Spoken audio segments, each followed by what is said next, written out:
Welcome to my channel. ഇന്ന് ഞാനിവിടെ ഉണ്ടാക്കുന്നത് ചിക്കൻ ചുക്കയാണ്. റെസ്റ്റോറൻറ്റിലൊക്കെ കിട്ടുന്ന അതേ ടേസ്റ്റിൽ എളുപ്പത്തിൽ നമുക്കിത് വീട്ടിലുണ്ടാക്കിയെടുക്കാം. അപ്പം അതെങ്ങനെ ഉണ്ടാക്കുന്നതെന്നുള്ള വീഡിയോ ഒന്ന് കാണാം. ഇതിനു വേണ്ടി ഞാനിവിടെ എടുത്തിരിക്കുന്നത് 1 കിലോ എല്ലോട് കൂടിയിട്ടുള്ള ചിക്കൻ പീസസ് ആണ്. നന്നായി ഉപ്പും വിനെഗറും ഒക്കെ ചേർത്ത് നന്നായി കഴുകി വൃത്തിയാക്കി വെള്ളമൊക്കെ വാർത്ത് വെച്ചിട്ടുള്ളതാണ്. ഇനി നമുക്ക് വേണ്ടത് 3 മീഡിയം സൈസ് നല്ല പഴുത്ത തക്കാളിയാണ്. അത് ചെറുതായി അരിഞ്ഞു വെച്ചിട്ടുണ്ട്. 2 table spoon ginger garlic paste, കറിവേപ്പില, പിന്നെ ഇതിലേക്ക് വേണ്ട പൊടികൾ എന്ന് പറയുന്നത് 1/4 ടീസ്പൂൺ മഞ്ഞൾപ്പൊടി, 1.5 ടീസ്പൂൺ മല്ലിപ്പൊടി, 1 ടീസ്പൂൺ പെരിഞ്ജീരകം പൊടിച്ചത്, 2.5 ടേബിൾ സ്പൂൺ മുളക് പൊടി, 1 ടീസ്പൂൺ കുരുമുളക് പൊടി, പിന്നെ ആവശ്യത്തിന് ഉപ്പ്. ഇതിലിപ്പോൾ ഞാൻ എടുത്തിരിക്കുന്ന മുളക് പൊടി എന്ന് പറയുന്നത് 1 ടേബിൾ സ്പൂൺ കശ്മീരി മുളക് പൊടിയും 1.5 ടേബിൾ സ്പൂൺ സാധാരണ മുളക് പൊടിയും കൂടെ മിക്സ് ചെയ്തെടുത്തിട്ടുള്ളതാണ്. പിന്നെ ഇതിലെ മെയിൻ ഇൻഗ്രീഡിയൻ്റ് എന്ന് പറയുന്നത് സവാളയാണ്. ഞാനിപ്പോൾ ഇവിടെ ഒരു 3 മീഡിയം സൈസ് സവാള നൈസായി അരിഞ്ഞെടുത്തിട്ടുണ്ട്. ഇത് നമുക്ക് വറുത്തെടുക്കാനുള്ളതാണ്. അപ്പോൾ നമ്മുടെ ചിക്കൻ ചുക്കയിലെ മെയിൻ ഇൻഗ്രീഡിയൻ്റ് എന്ന് പറയുന്നത് വറുത്തെടുത്ത സവാളയാണ്. അപ്പോൾ ഇത് നന്നായിട്ട് നൈസായി അരിഞ്ഞെടുത്ത് വെച്ചിട്ടുണ്ടെങ്കിൽ നമുക്കത് പെട്ടെന്ന് തന്നെ വറുത്തെടുക്കാൻ പറ്റും. അപ്പോൾ നമുക്കിതൊന്ന് വറുത്തെടുക്കാം.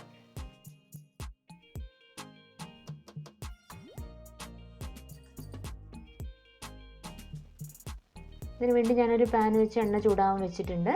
വെളിച്ചെണ്ണയാണ് എടുത്തിട്ടുള്ളത്. ഓയിൽ ഉപയോഗിക്കാം, പക്ഷേ ചിക്കൻ ചുക്കയുടെ ടേസ്റ്റ് ഒന്നുകൂടെ എൻഹാൻസ് ചെയ്യുക വെളിച്ചെണ്ണ ഉപയോഗിക്കുമ്പോഴാണ്. അപ്പോൾ ഞാനിപ്പോൾ ഇവിടെ വെളിച്ചെണ്ണയാണ് എടുത്തിട്ടുള്ളത്. അപ്പോൾ നമുക്ക് എണ്ണ ചൂടായിട്ടുണ്ട്. അതിലേക്ക് നമ്മൾ അരിഞ്ഞു വെച്ചിരിക്കുന്ന സവാള ചേർത്ത് കൊടുക്കാം. ഇതിപ്പോൾ 2 ബാച്ചായിട്ട് വറുത്തെടുക്കേണ്ടി വരും. അപ്പോൾ ഞാൻ ഫസ്റ്റ് ബാച്ച് ഇട്ട് കൊടുക്കുകയാണ്. അപ്പോൾ ഇതൊന്ന് ഗോൾഡൻ ബ്രൗൺ ആകുമ്പോൾ തന്നെ നമുക്കത് മാറ്റി വയ്ക്കണം. കരിഞ്ഞു പോകരുത്, അത് പ്രത്യേകം ശ്രദ്ധിക്കുക. സവാള കരിഞ്ഞു പോയിട്ടുണ്ടെങ്കിൽ നമ്മുടെ ചുക്കയുടെ ആ ടേസ്റ്റിന് തന്നെ വ്യത്യാസം വരും. അപ്പോൾ ഇതൊന്ന് ഗോൾഡൻ ബ്രൗൺ കളർ ആകുമ്പോൾ നമുക്ക് കോരി മാറ്റി വയ്ക്കുക. പുറത്തിരിക്കുമ്പോൾ അത് ഒന്നുകൂടെ കളർ ചേഞ്ച് ചെയ്യും. അപ്പോൾ അതുകൊണ്ട് പ്രത്യേകം ശ്രദ്ധിക്കുക, കരിഞ്ഞു പോകരുത്.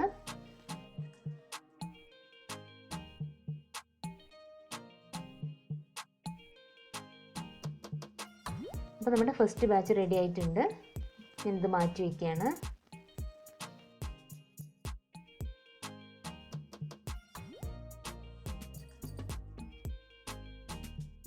ഇനി നമുക്ക് അടുത്ത ബാച്ച് ഇട്ട് കൊടുക്കാം. സവാള വറുക്കുമ്പോൾ ഒരു നുള്ളു പഞ്ചസാര ചേർത്ത് കൊടുത്തിട്ടുണ്ടെങ്കിൽ പെട്ടെന്ന് തന്നെ നമുക്കത് ക്രിസ്പി ആയിട്ട് വറുത്തെടുക്കാൻ പറ്റും.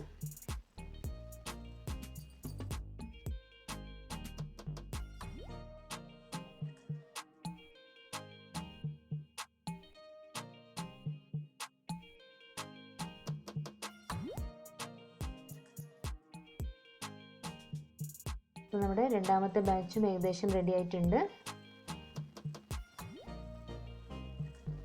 അപ്പോൾ അതുകൂടെ ഞാനിങ്ങോട്ട് മാറ്റി വയ്ക്കുകയാണ്. അപ്പം നമ്മുടെ അരിഞ്ഞു വെച്ചിരിക്കുന്ന സവാള മുഴുവൻ നമ്മൾ വറുത്തെടുത്തു. ഈ ഒരു കളർ ആയാൽ മതി. നമുക്കിതിനി ചിക്കൻ മാരിനേറ്റ് ചെയ്യാൻ എടുക്കാം. അപ്പോൾ നമ്മൾ നേരത്തെ കഴുകി വൃത്തിയാക്കി വെള്ളമൊക്കെ വാർത്ത് വെച്ചിട്ടുള്ള ചിക്കനാണ്. അതിലേക്ക് നമ്മൾ വറുത്ത് വെച്ച സവാള ചേർത്ത് കൊടുക്കാം.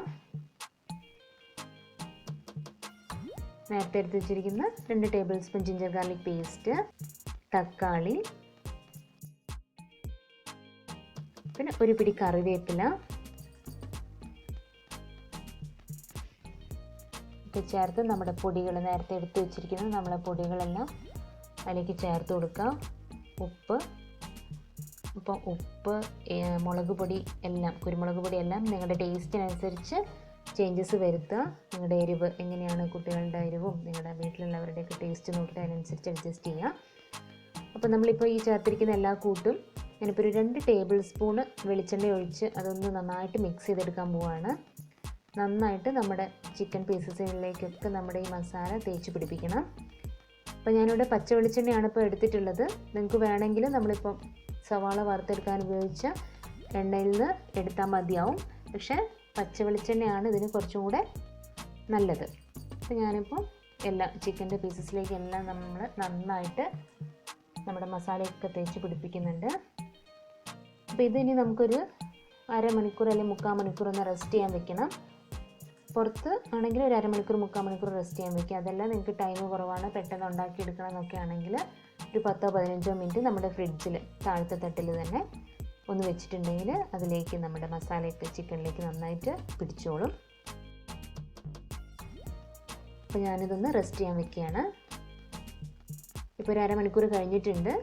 നമ്മുടെ ചിക്കനിലേക്ക് നമ്മുടെ എല്ലാ മസാലയും നന്നായിട്ട് പിടിച്ചിട്ടുണ്ട്. നമുക്കിനി ചിക്കൻ ചുക്ക ഉണ്ടാക്കാൻ തുടങ്ങാം. നമ്മുടെ പാനിൽ ഞാൻ 2 ടേബിൾ സ്പൂൺ എണ്ണ ഒഴിച്ച് വെച്ചിട്ടുണ്ട്. ഇത് ഞാൻ എടുത്തിരിക്കുന്നത് നേരത്തെ സവാള വറുത്തെടുക്കാൻ ഉപയോഗിച്ച വെളിച്ചെണ്ണയിൽ നിന്ന് 2 ടേബിൾ സ്പൂൺ വെളിച്ചെണ്ണ എടുത്തതാണ്. അപ്പോൾ ഇതൊന്ന് ചൂടാവുമ്പോൾ നമുക്ക് ഒരു പിടി കറിവേപ്പില ഇട്ടൊന്ന് മൂപ്പിച്ചെടുക്കണം. ഞാനൊരു പിടി കറിവേപ്പില ഇട്ടിട്ടുണ്ട്. ഇതൊന്ന് വഴറ്റി അതൊന്ന് മൂത്ത് വരുമ്പോൾ നമുക്ക് നമ്മുടെ ചിക്കൻ്റെ മിക്സ് ഇതിലേക്ക് ചേർത്ത് കൊടുക്കാം. ഞാൻ ചിക്കൻ ചേർക്കുകയാണ്.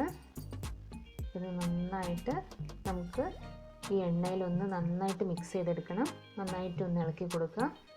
നല്ലപോലെ ചിക്കൻ്റെ എല്ലാ ഭാഗത്തേക്കും നമ്മുടെ ഇപ്പോൾ മൂപ്പിച്ച് വെച്ച കറിവേപ്പിലയും വെളിച്ചെണ്ണയും ആ ഒരു ഇത് എല്ലാ ഭാഗത്തേക്കും എത്താൻ പാകത്തിന് നന്നായിട്ട് ഇളക്കി കൊടുക്കുക. ഇതിലേക്ക് ഞാനിപ്പം വേറെ വെള്ളമൊന്നും എടുത്തിട്ടില്ല.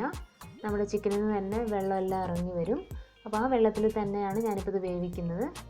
അതല്ല നിങ്ങൾക്ക് കുറച്ച് കൂടുതൽ ഗ്രേവി ആയിട്ടാണ് വേണമെന്നുള്ളതെങ്കിൽ ഈ സമയത്ത് തന്നെ ഒരു അര ഗ്ലാസ് ചൂടുവെള്ളം, പച്ചവെള്ളം ഒഴിക്കേണ്ട, ചൂടുവെള്ളം ഒഴിച്ചു കൊടുത്ത് അടച്ചു വെച്ച് നമുക്കൊന്ന് വേവിക്കാം. അപ്പം ഞാനിതെല്ലാം മിക്സ് ചെയ്തിട്ടുണ്ട്. ഇതൊന്നിനി അടച്ചു വെച്ച് വേവിക്കാൻ പോവാണ്.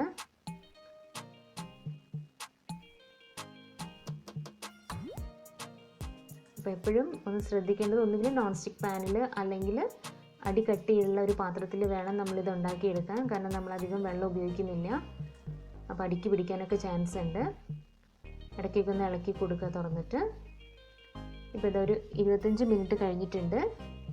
നമ്മുടെ ചിക്കനിൽ നിന്ന് ഇറങ്ങി വന്ന വെള്ളമൊക്കെ വറ്റി നമ്മുടെ ചിക്കനെല്ലാം നന്നായിട്ട് വെന്ത് വന്നിട്ടുണ്ട്. നല്ല പാകമായിട്ടുണ്ട്. അപ്പോൾ ഇത് നന്നായിട്ടൊന്ന് ഇളക്കി യോജിപ്പിച്ച് നമുക്കിതിനെ ഇറക്കി വയ്ക്കാം. അപ്പോൾ ഞാൻ ഇതിലേക്ക് അവസാനമായിട്ട് ഒരു പിടി കറിവേപ്പില കൂടെ ചേർത്തിട്ട് ഇതൊന്ന് ഇറക്കി വയ്ക്കുകയാണ്. ഇനി ഒന്നുമില്ല, ഇത്രയേ ഉള്ളൂ നമ്മളെ പണി. വളരെ എളുപ്പത്തിൽ ഉണ്ടാക്കിയെടുക്കാൻ പറ്റുന്നൊരു ഡിഷാണ്. അപ്പം നന്നായിട്ട് ഇതിലേക്ക് കറിവേപ്പില ഇട്ട് കൊടുക്കണം. അപ്പോൾ അതിനൊരു പ്രത്യേക ടേസ്റ്റ് വരാനുണ്ട്. കറിവേപ്പിലയും വെളിച്ചെണ്ണയും പിന്നെ വറുത്തെടുത്ത സവാളയും, അതാണ് നമ്മളെ ചിക്കൻ ചുക്കേൻ്റെ ഒരു എൻഹാൻസിങ് ഫാക്ടേഴ്സ് എന്ന് പറയുന്നത്. അപ്പോൾ നമ്മുടെ ചിക്കൻ ചുക്ക ഇവിടെ റെഡി ആയിട്ടുണ്ട്. ഞാനിതൊന്ന് അടച്ചു വയ്ക്കുകയാണ്. അപ്പം വളരെ എളുപ്പത്തിൽ നമുക്ക് വീട്ടിൽ ഉണ്ടാക്കിയെടുക്കാൻ പറ്റുന്ന സാധനമാണ് ചിക്കൻ ചുക്ക. നിങ്ങൾ എല്ലാവരും ട്രൈ ചെയ്യുക. നമുക്ക് അപ്പത്തിൻ്റെ കൂടെയും ഗീ റൈസിൻ്റെ കൂടെയും എല്ലാത്തിൻ്റെ കൂടെയും കഴിക്കാൻ പറ്റുന്നൊരു കറിയാണ്. അപ്പോൾ നിങ്ങൾക്ക് വീഡിയോ ഇഷ്ടപ്പെട്ടെങ്കിൽ ലൈക്ക് ചെയ്യുക, ഷെയർ ചെയ്യുക, എൻ്റെ ചാനൽ സബ്സ്ക്രൈബ് ചെയ്യുക.